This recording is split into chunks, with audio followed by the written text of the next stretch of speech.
Okay. Good evening, everyone. I'm Dr. Ruchika, and I'm cornea consultant in Drishtya Institute, Dehradun. Firstly, I apologize for the delay. थोड़ा सा कुछ technical glitch था, तो इसलिए थोड़ा delay हो गया. And so I think we can start now. And आज का जो topic है, वो बहुत ही important topic है, not only from scientific point of view but also from a humanitarian point of view, because मैं आज बात करने वाली हूँ कॉर्नियल ट्रांसप्लांटेशन, या जिसको हम नेत्रदान और नेत्र प्रत्यारोपण बोलते हैं. तो I welcome all of you. And even though हम लॉकडाउन के फेज 4 में पहुंच चुके हैं and lot of restrictions have been relaxed, I hope that आप सब प्रिकॉशंस ले रहे हैं, you are taking care. So I'll start with this topic. First of all, I'm sure that हम सबको पता है कि नेत्र या फिर जो दृष्टि है हमारी, वो कितनी इम्पोर्टेंट है हमारी रोज की जिंदगी में.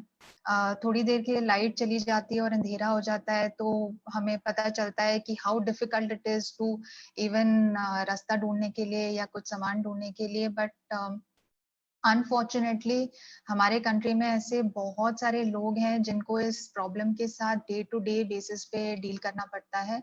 And the burden of blindness in our country is just very very huge and ट्रेमेंडस.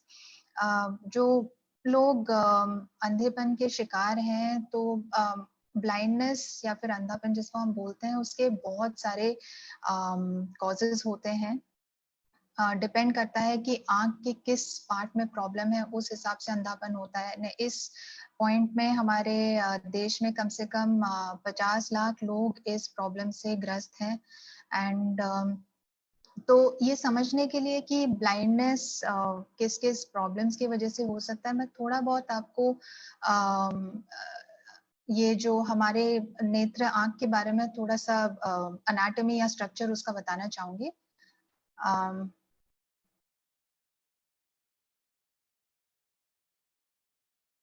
Share नहीं हो रहा, शेयर नहीं हो रहा, ये शेयर नहीं हो रहा. अब ये क्लोज क्यों नहीं हो रहा?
सॉरी. तो ये जो हमारा जो ह्यूमन आई होता है, उसके कुछ पार्ट्स होते हैं, वो मैं आपको थोड़ा सा बताना चाहूंगी. तो सबसे आगे की तरफ जो होता है, ये पार्ट जो होता है उसको हम कॉर्निया बोलते हैं या फिर पुतली. वो पार्ट जो होता है दैट इज ट्रांसपेरेंट या फिर पारदर्शी जिसको बोलते हैं, जिसके थ्रू लाइट जाती है. उसके पीछे हमारे आंख में लेंस होता है.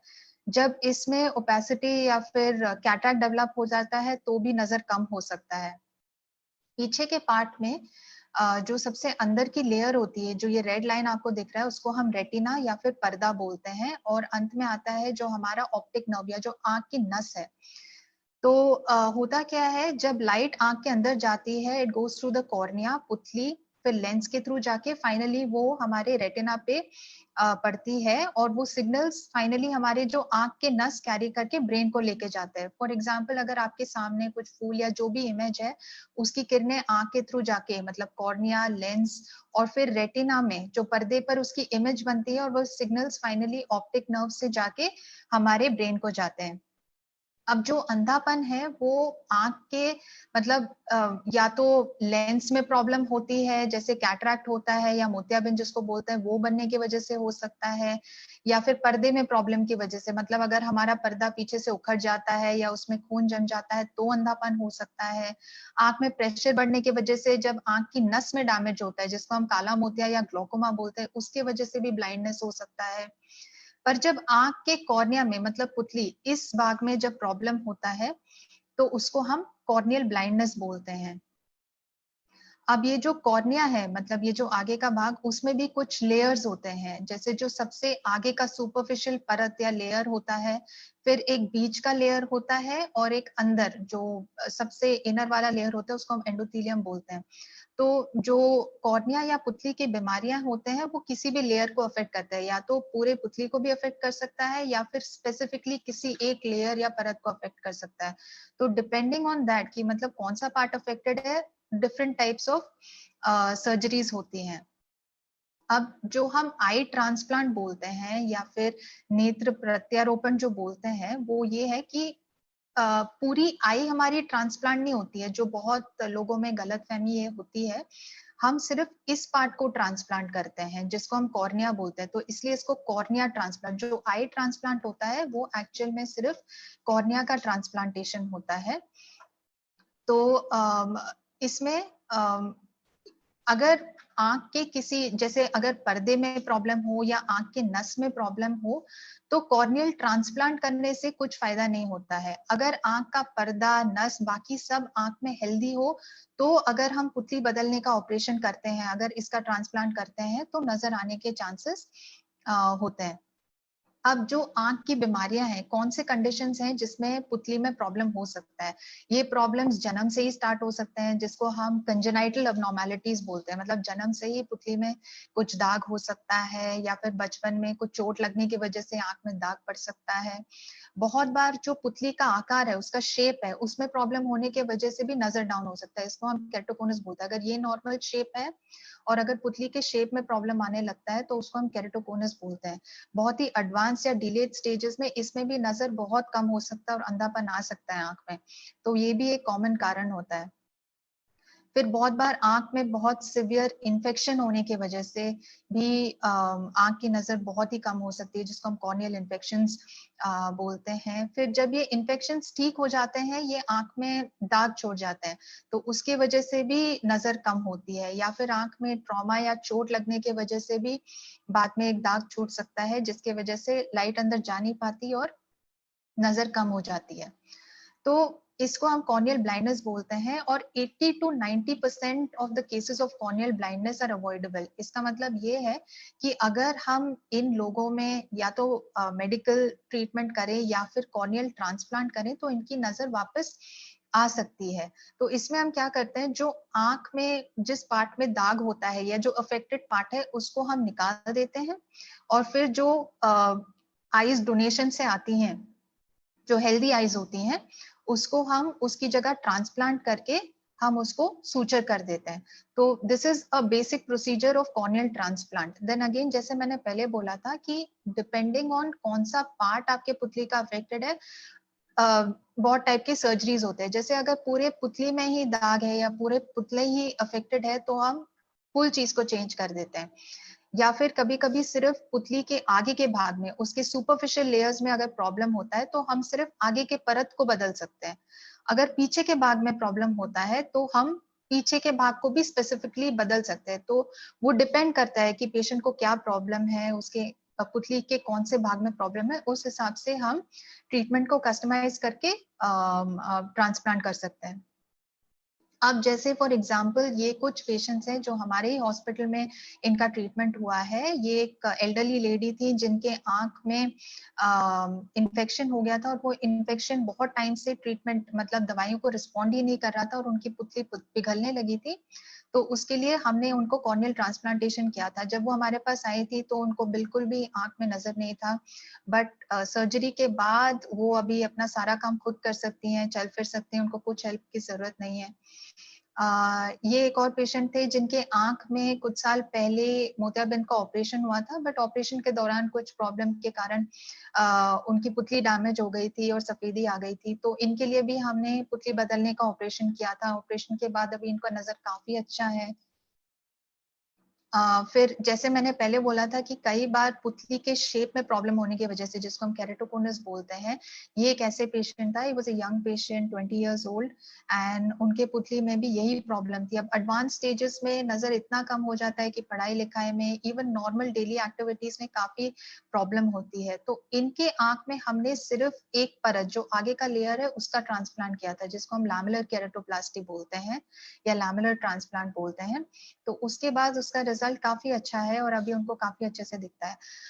अब ये जो कॉर्नियल ट्रांसप्लांट सर्जरी है, ये एक मेजर सर्जरी है। ऐसा नहीं है कि इसमें कुछ प्रॉब्लम्स नहीं होते, कॉम्प्लिकेशंस नहीं होते हैं, लेकिन वो सारी सर्जरीज में होते हैं। मतलब किसी भी टाइप का सर्जरी आप करें तो उसमें कॉम्प्लिकेशंस और प्रॉब्लम्स होते हैं, बट आपके डॉक्टर आपको सुपरवाइज करके अच्छे से बता सकते हैं कि आपको फॉलो अप कैसे रखना है, क्या प्रिकॉशंस रखना है, और अगर आप वो फॉलो करते हैं तो आपको काफी सालों तक या फिर even life long, for the rest of your life, काफी अच्छा विजन आ सकता है आंख में।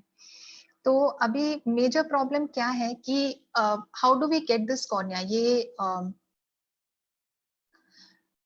ये हम पुतली लाते कहाँ से, मतलब ये ट्रांसप्लांटेशन के लिए जो कॉर्निया होता है, ये अवेलेबल कैसे होता है?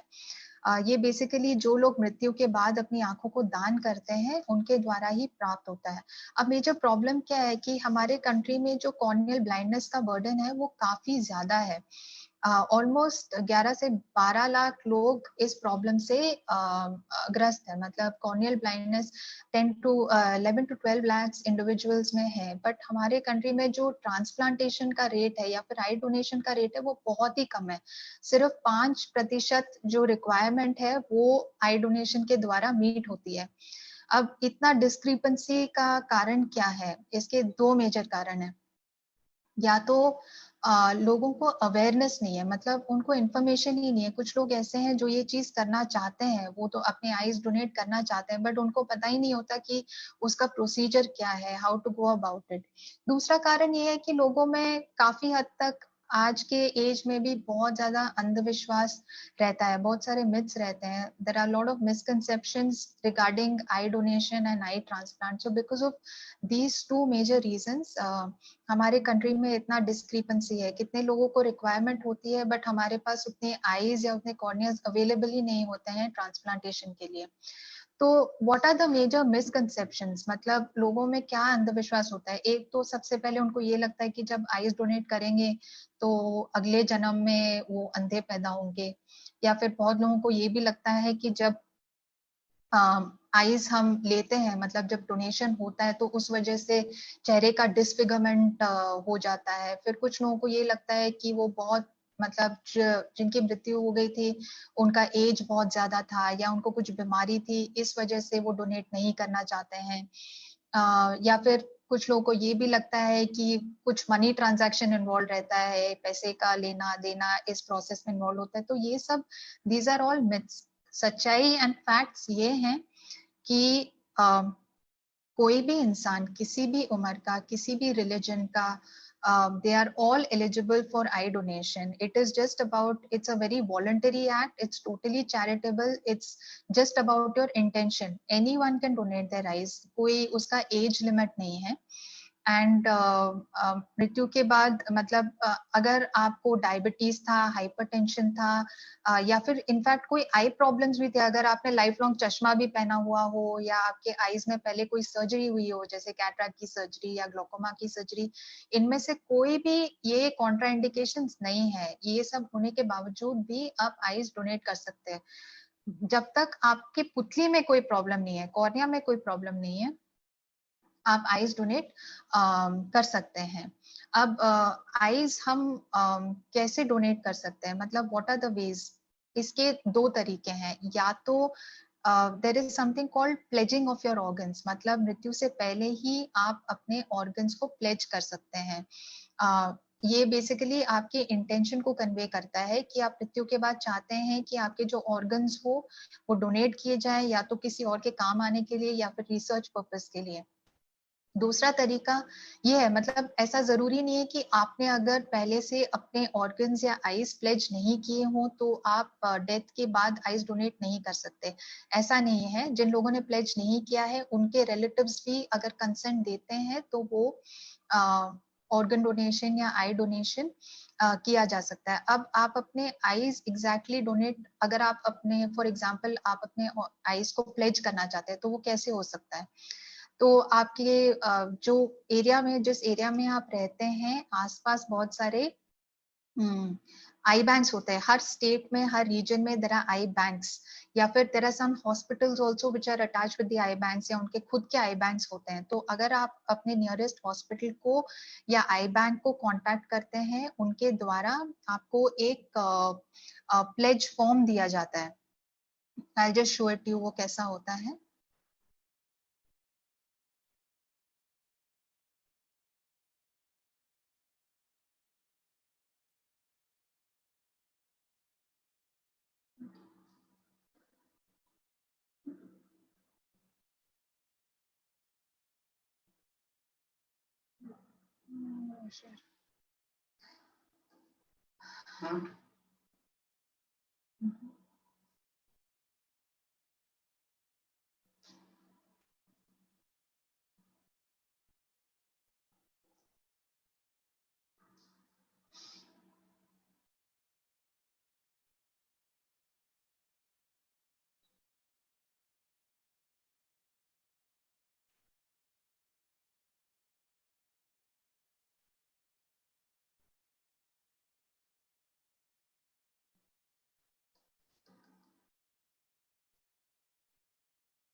तो ये जो आई बैंक्स होते हैं, उनके थ्रू आप ये फॉर्म अक्वायर कर सकते हैं।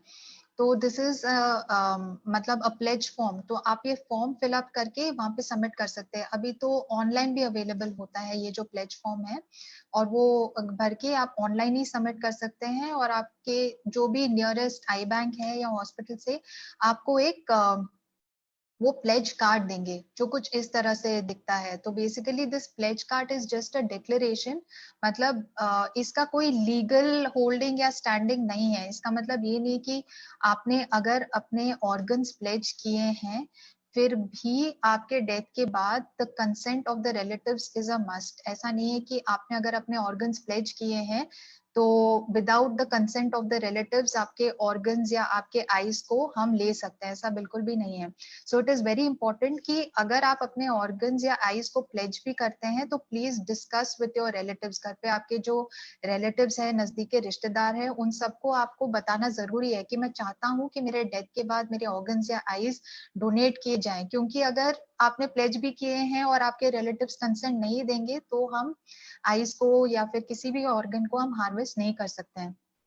And same thing just the other way round, मतलब उल्टा भी पॉसिबल है कि अगर आपने प्लेज नहीं भी किए हैं अपने ऑर्गन्स, फिर भी आपके डेथ के बाद अगर आपके रिलेटिव्स या आपके रिश्तेदार कंसेंट देते हैं और चाहते हैं तो भी हम आपके आईज या ऑर्गन्स को हार्वेस्ट कर सकते हैं।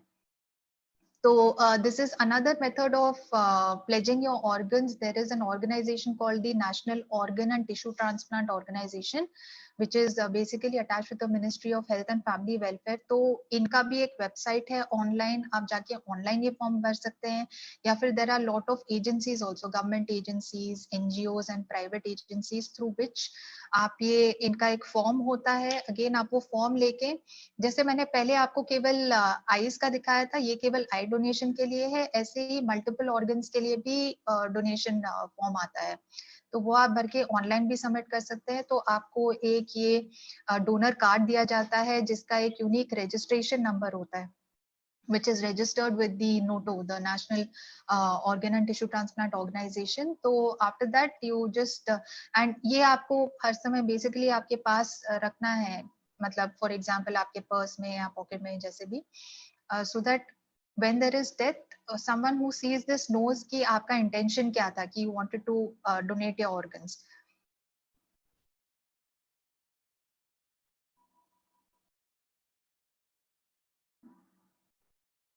तो that is one part. And another important thing is जो universal एक 1919, that means 1919 is the universal number through which you can contact any iBank in your region. मतलब आप इस नंबर को डायल करेंगे और तो इस नंबर के द्वारा डिपेंडिंग आप कौन से एरिया में है वो आपको आपके नियरेस्ट या क्लोजेस्ट iBank को कनेक्ट कर देंगे. तो जैसे फॉर एग्जाम्पल आपके फैमिली में कोई डेथ होता है, I know that is a very sensitive time, but ये जानना बहुत जरूरी है कि आइस की जो डोनेशन है उसका एक टाइम लिमिट होता है. किसी के डेथ के बाद आई डोनेशन या फिर जो आइस को हम रिट्रीव करते हैं, जो कॉर्निया को लेते हैं, वो विद इन 6 आवर्स होना चाहिए. तो बहुत इंपॉर्टेंट है कि किसी के डेथ के बाद जितनी जल्दी हो सके आप अपने नियरेस्ट iBank को कांटेक्ट करिए, ताकि वो वहां से एक रिट्रीवल टीम भेजते हैं. वो आपको कुछ नहीं करना होता, आपको कहीं नहीं जाना होता, आपको केवल iBank में फोन करके बताना होता है कि हमारी फैमिली में डेथ हुई है and we want to donate the eyes. So the team will reach your eyes and ये जो पूरा आइस रिट्रीव करने का प्रोसेस होता है, it is quite short. It is just 15 to 20 minutes का ये पूरा परिक्रिया होता है. तो फिर ऐसा नहीं है कि आपके जो लास्ट राइट्स या रिचुअल्स में कुछ डिले होगा या आपका टाइम उसमें जाएगा. आप जैसे फोन करेंगे, आपके नियरेस्ट iBank से टीम जितनी जल्दी हो सके वो वहां पे पहुंचते ही ये जो पूरा प्रोसेस है with in 15 to 20 minutes it is complete. And after the process is complete हम मैक्सिमम ट्राई करते हैं कि बॉडी बिल्कुल भी या फेस डिसफिगर ना हो. उसको अच्छे तरह से पैक किया जाता है. तो डिसफिगरमेंट या फिर चेहरा खराब लगना ऐसा कुछ नहीं होता कि हम आइज निकाल के वो सॉकेट को खाली छोड़ देते हैं. एंड इम्पॉर्टेंट बात यह है कि आजकल जिस तरह हम हार्वेस्ट करते हैं, हम सिर्फ जो कॉर्निया है, मतलब जो ब्लैक पोर्शन है उसको ही लेते हैं, हम पूरे आईबॉल को भी नहीं निकालते हैं. जो प्रिकॉशंस आप ले सकते हैं वो ये है कि डेथ के बाद आप जिनकी मृत्यु हुई है कि उनके आईज को क्लोज कर दें और जो रूम में एसी या फैन है उसको ऑफ कर दें और आईज के ऊपर जो वेट कॉटन है उसको रख दें ताकि ड्राइनेस या ऐसा कुछ नहीं हो. अगर उनके कुछ भी जो मेडिकल रिकॉर्ड्स हैं वो आप रेडी करके रख सकते हैं सो दैट जो टीम आएगी वहां पे रिट्रीव करने के लिए वो मेडिकल रिकॉर्ड्स देख के फिर समझ सकते हैं कि उनको क्या प्रॉब्लम्स थी. नॉर्मली हम साथ में एक ब्लड सैंपल भी कलेक्ट करते हैं.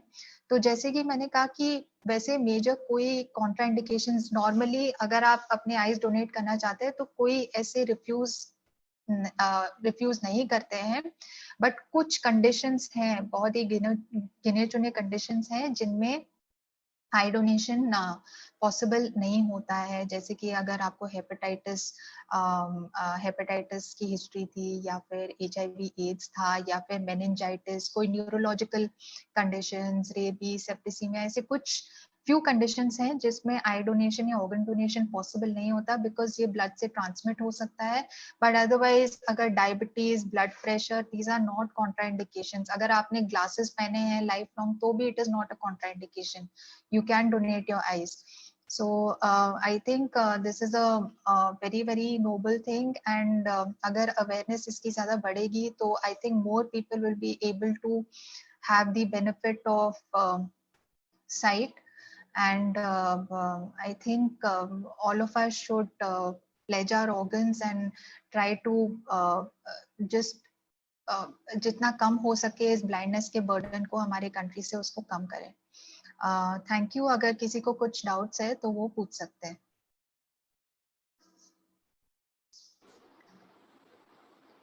Ma'am, there is one question. Can someone who has undergone cataract surgery still donate eyes? Yes, like I mentioned, there is no contraindication if you've undergone any eye surgery also. If your cornea is not affected in any way, you can. Cataract surgery, glaucoma surgery, they are still eligible to donate their eyes. Is it possible? And also one more important thing that I forgot to mention is that if you are pledging your organs, only an adult, मतलब 18 साल की उम्र के बाद ही आप अपने organs pledge कर सकते हैं.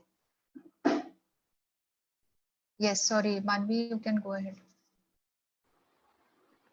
Yes, another one is it possible to help someone who is completely blind with transplant?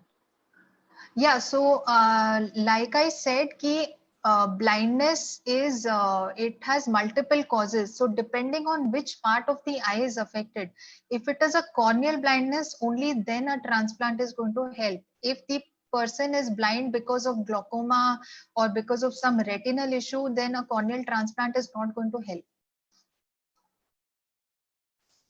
So we have to know कि blindness किस वजह से है. Only then we can decide कि whether the corneal transplant will be helpful or not.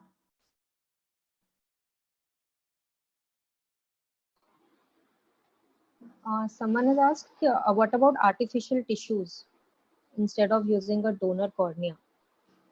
Yes, that is also in corneal transplant using natural tissues is a well-established process. Using artificial tissue is still in, it is not a fully established procedure. In some countries, they have started doing it, but how successful it is not proven yet. हमारे country में तो इतना नहीं है artificial tissues को use करना. अभी भी जो transplantation होता है, it's with the human eye.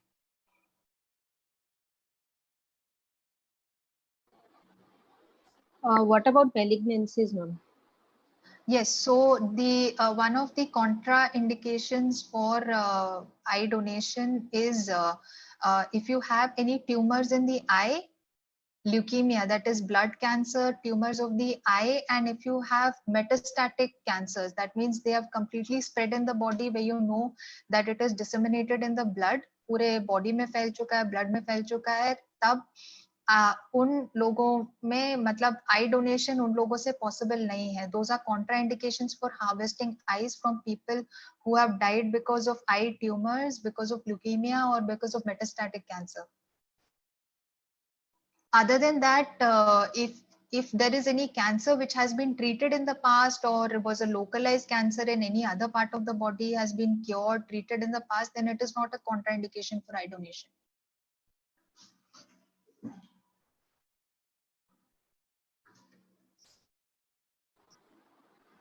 What if the cause of death is unknown? Then Yes, what? that is another especially unknown neurological cause. Unknown cause and the death is due to some unknown neurological cause, then that is also an important contraindication for eye donation.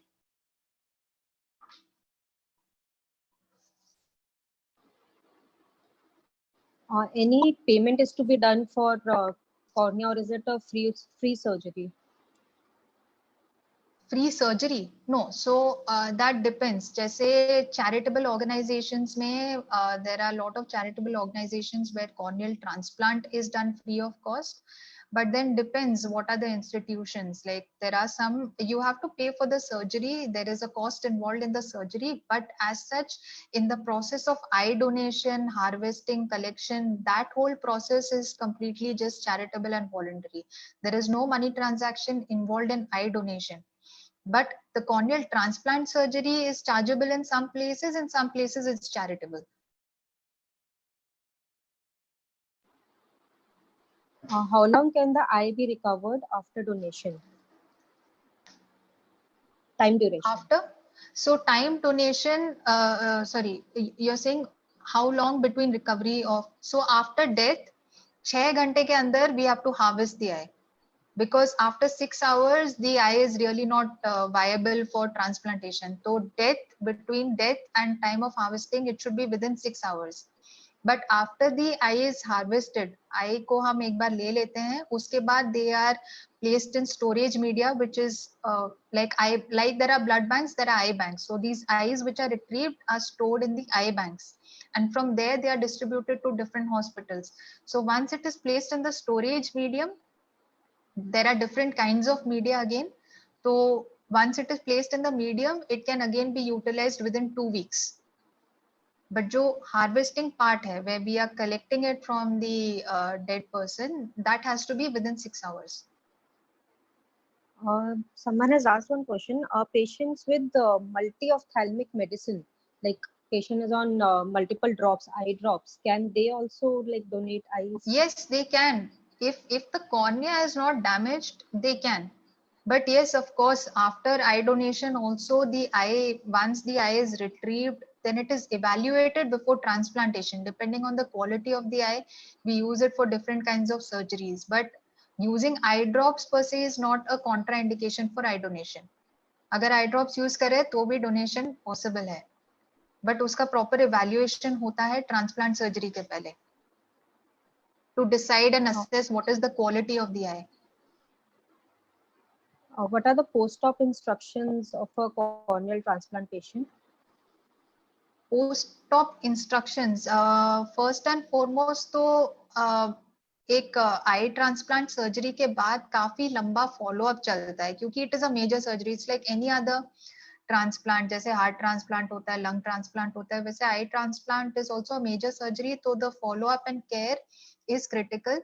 तो शुरू शुरू में जैसे पहले 1-2 महीने के लिए हम हर हफ्ते में पेशेंट को देखते हैं, उसके बाद ग्रेजुअली हम हर 2 हफ्ते में देखते हैं. फिर for the first 6 months we see him maybe once in every month, and thereafter every 3 monthly 6 monthly ऐसे हम फॉलो अप उसका, लेकिन एक लाइफ लॉन्ग फॉलो अप रहता है. एंड जो मेडिकेशंस है वो काफी सारे मेडिकेशंस यूज करने पड़ते हैं जो हम धीरे धीरे कम करते हैं. बट वंस एक बार आंख में ट्रांसप्लांट होता है तो लाइफ लॉन्ग कुछ मेडिकेशंस डालने पड़ते हैं, कुछ प्रिकॉशंस रखने पड़ते हैं. But we give them all instructions. जैसे उनको कुछ ट्रांसप्लांट करने के बाद कुछ डेंजर साइंस होते हैं, जैसे आंख में अचानक लाल हो जाना या फिर आंख में चुभन होना, पानी निकलना, ऐसा कुछ होता है तो उनको तुरंत हॉस्पिटल आना पड़ता है. बट एज सच अगर रूटीन केयर में रहते हैं और they follow all the instructions, कुछ ज्यादा प्रॉब्लम नहीं होता है.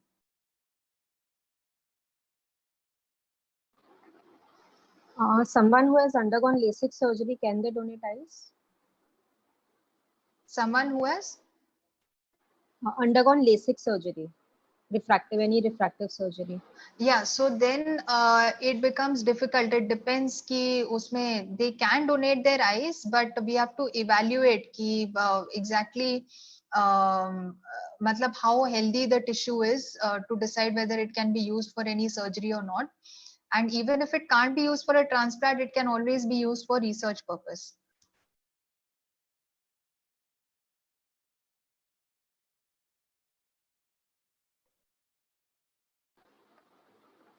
What about retransplants? What about? Retransplants, like second surgery or third surgery. Yeah, that is also possible because क्योंकि हम किसी और के शरीर का दान किया हुआ ऑर्गन आपके शरीर में डालते हैं, मतलब it is from somebody else's body. तो बहुत कई बार ऐसा भी हो सकता है कि आपकी बॉडी उसको रिजेक्ट करे या फिर किसी प्रॉब्लम की वजह से वो ट्रांसप्लांट फेल हो जाए, तो there is always an option of redoing it. वापस भी कर सकते हैं.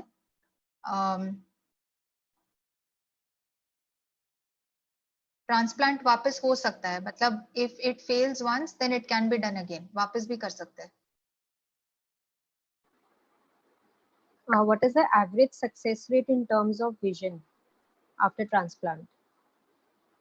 In terms of Vision.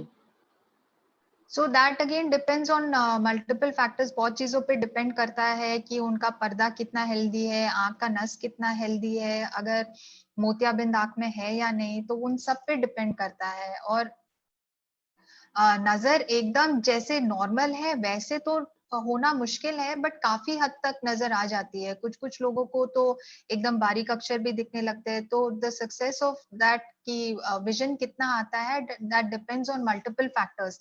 But mostly लोगों को इतना तो आ ही जाता है that they become self sufficient, independent, कि वो अपना खुद का काम खुद से ही कर सके, इतना तो नजर आ ही जाता है. Then depending on quality of the graft and बाकी health of the eye, visual recovery होता है.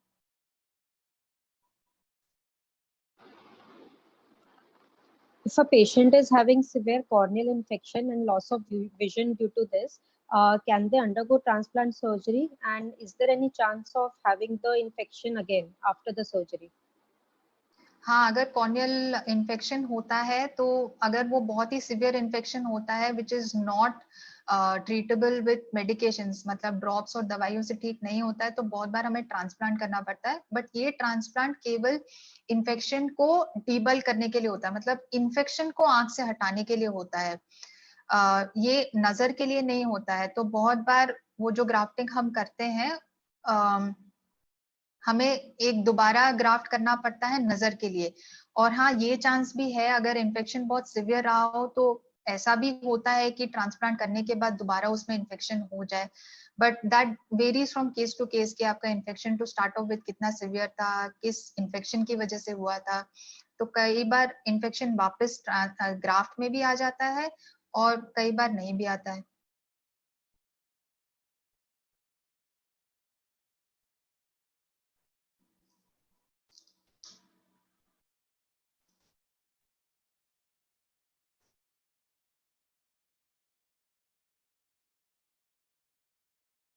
Manvi, is there any other question? No, ma'am, not yet.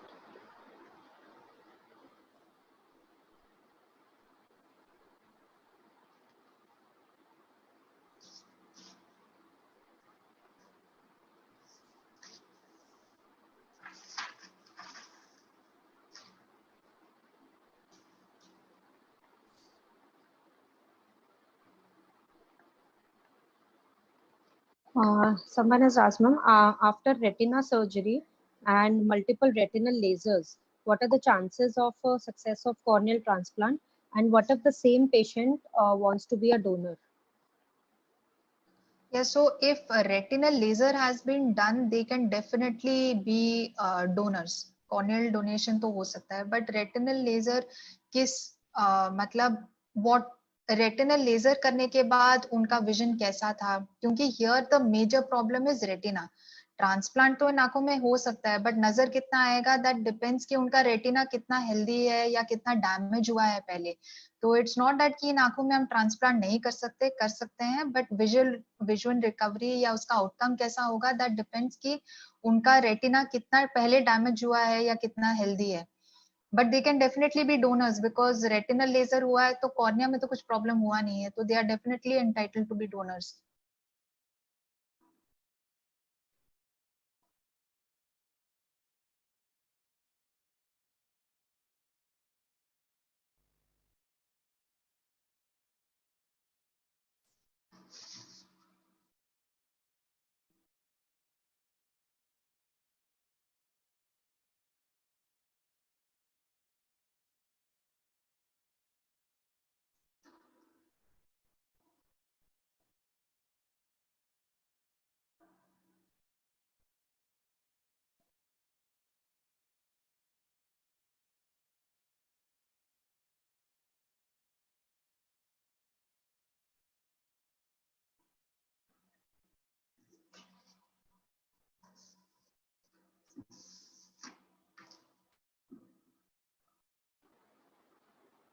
Ma'am, the donor cornea, how long does it survive?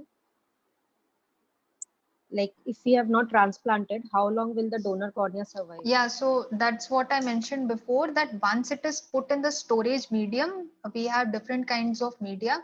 Once it is put in that, it can last for up to 2 weeks.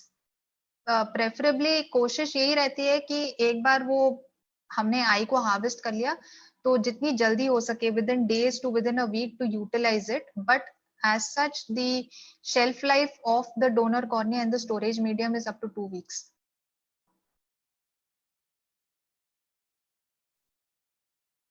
मतलब उसको 2 हफ्ते तक हम use कर सकते हैं एक बार वो स्टोरेज मीडियम में चला गया तब।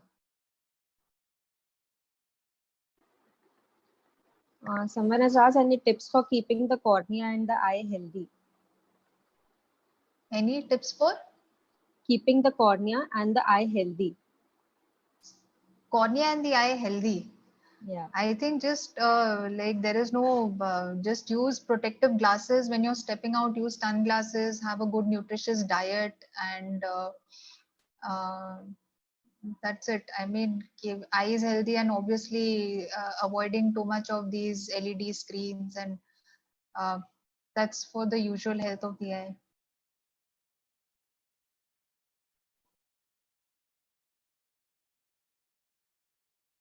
Also, I'd like to mention that one of the myths, मतलब जो misconception लोगों में ये भी होता है कि people who have pledged their organs, they feel that once they have pledged their organs, if they are ever in a situation where their health is very poor or they need intensive care, उनके ये misconception उनमें और उनके relatives में रहता है कि because they are organ donors, तो the doctors or the hospital is not going to make a maximum effort to cure them or save their lives, which is not at all true. Because like I said, अगर किसी ने अपने organs pledge भी किए हैं, वो हम तभी हार्वेस्ट कर सकते हैं जब उनके रिलेटिव्स कंसेंट दे, even if they have pledged their organs. Without the consent of the relatives that is not possible. तो ऐसा बिल्कुल नहीं है कि आपने अगर अपने ऑर्गन्स प्लेज किए हैं तो आपके केयर या हेल्थ केयर में कुछ कमी रहेगी या पूरी कोशिश नहीं की जाएगी। That's a misconception.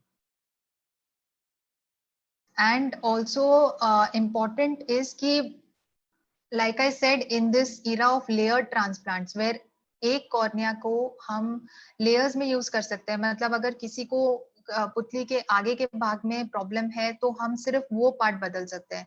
किसी को पुतली के अंदर के भाग में प्रॉब्लम है तो that can be change. So in this era of layered transplant, one donated cornea can actually give vision or sight to two people. So that means one individual who donates his eyes can actually give vision to four people.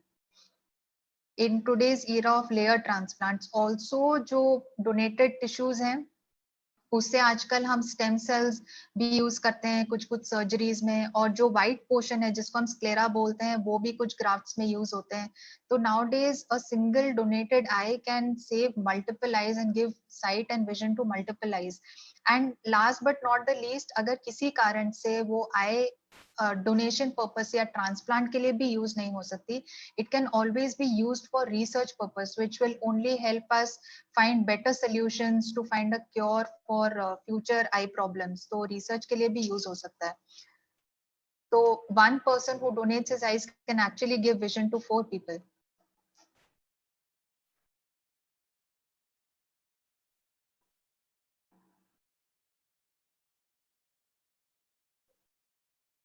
Is there any other question?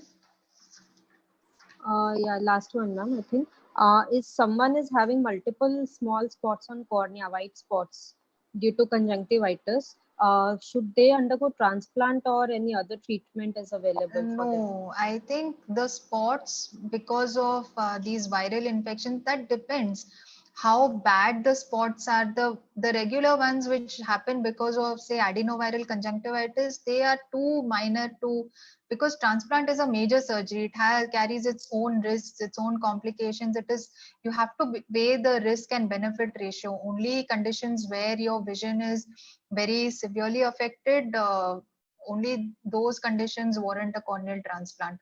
तो it depends कि आपका आंख में जो दाग है, scar है, वो कितना खराब है, आपके विजन को कितना अफेक्ट कर रहा है, तो ही ट्रांसप्लांट। छोटे छोटे माइनर प्रॉब्लम्स के लिए ट्रांसप्लांट जैसा ऑपरेशन नहीं किया जाता है।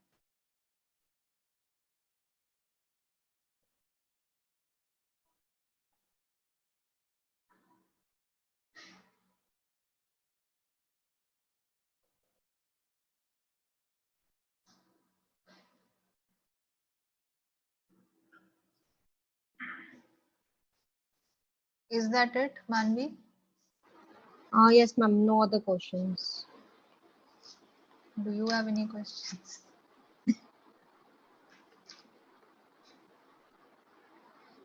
So can we end this session? One last is there, I think. Yeah. Is it true eye cosmetic products, eye makeup can damage your eyes? What is it? True that eye cosmetic, the makeup that we apply on the eyes, can that damage your eyes? Eye makeup. Yeah. I think anything in moderation is fine. बहुत ज़्यादा, it can to some extent cause dryness. People who have dryness, that can get exaggerated or worsened with too much of eye makeup. And obviously, if all these harmful chemicals enter into your eye, then they can cause some damage. Moderate amount of routine makeup is okay.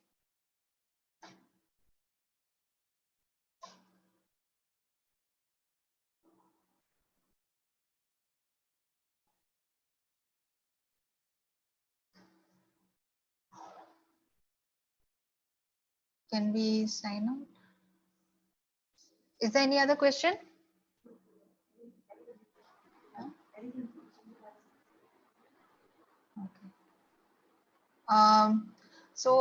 Thank you all very much for joining us. I hope कि इससे आपको कुछ information milli and अगर आपके कुछ queries है तो आप हमारे वेबसाइट पे पोस्ट भी कर सकते हैं. एंड ऑल्सो जो लोग अभी because of these lockdown restrictions hospital नहीं आ पा रहे हैं, Drishti still open to teleconsultation. आप फोन करके कंसल्टेशन कर सकते हैं आप कुछ प्रॉब्लम हो तो. And I think the website has the number where you can reach us. So please don't hesitate.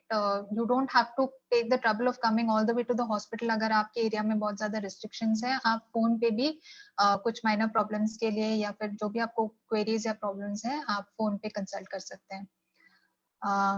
Thank you and please be safe.